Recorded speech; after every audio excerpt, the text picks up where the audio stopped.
hope everybody is okay during these days.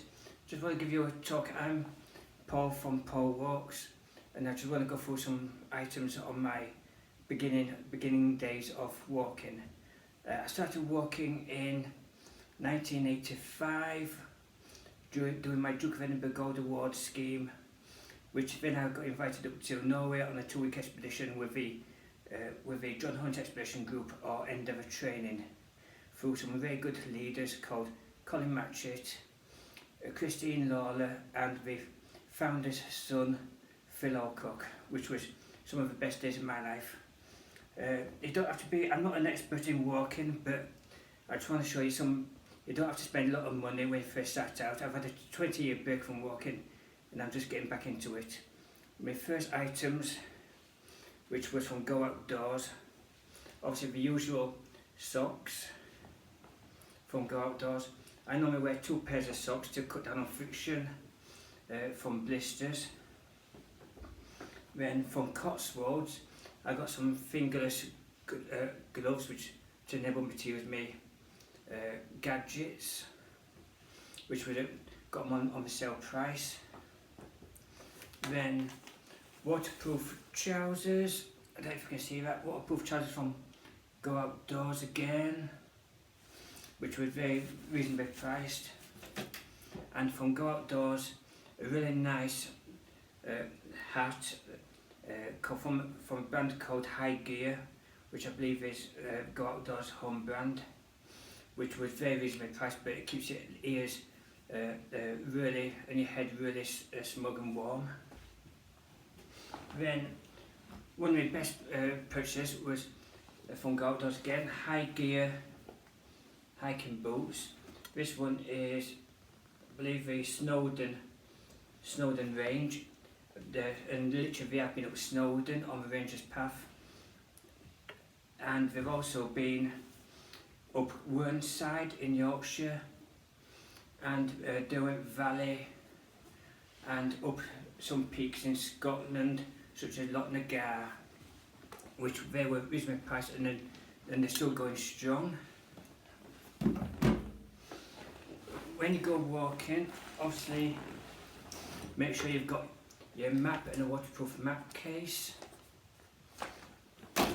and obviously to carry all your waterproofs in, you need a day sack. This is mine, Carrymore day sack.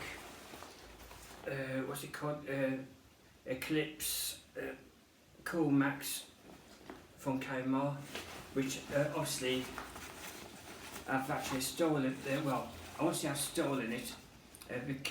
This was one of my children's day sacks for when we were at school for their outward on their day trips with the school, and obviously they've forgotten that I've got it, so I've reclaimed it. And then my wife's got a High Gear, High Gear Ratio 28 day sack from Go Outdoors again, which is very reasonably priced. Then obviously my jacket is again a Tri-Climate, which unzips, so you can have a fleece, a waterproof raincoat, or a winter coat.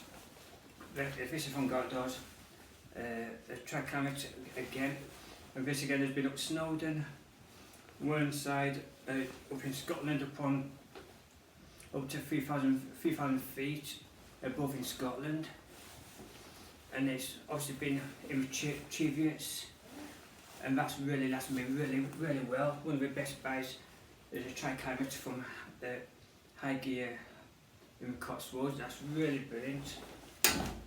And then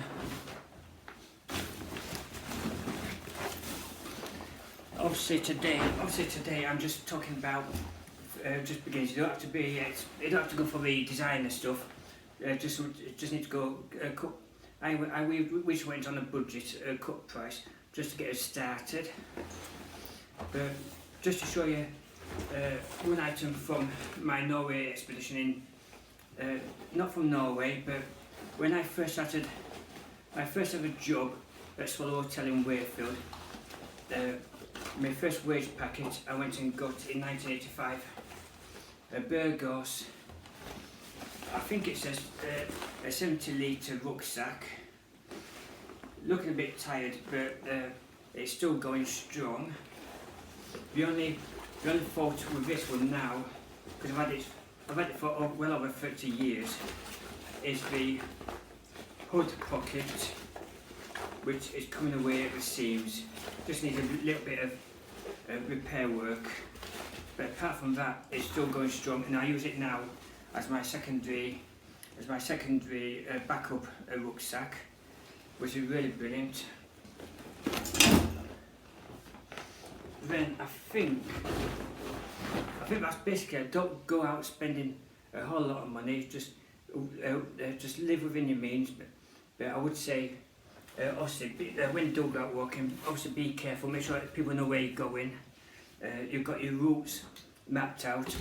What we did when we after over 20 years break from walking, I got off the National Trust website.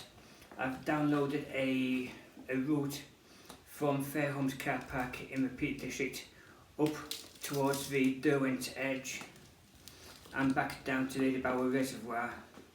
And obviously with a printout from National Trust, I took a map as well, which was ideal, just to make sure you're on the right track as you speak, no pun intended. But obviously make sure you've got your waterproofs. Don't spend a lot of money, just live within your means, and then obviously as you like it and the days go up, as the years go up and you want to be more adventurous, then go to more branded items, and there with it. And then hopefully everybody's staying safe with this virus. And then if you're not being safe, if you're not being safe, if you've been ill or lost any loved ones, make sure, and you're struggling, make sure you seek help. And then hopefully everybody should be okay in the future months, and hopefully we can get back out onto the tracks, and then God willing we'll be all okay. Anyway, thank you for watching. If you want to subscribe, please do so, and then I will see you up shortly in the Peak District.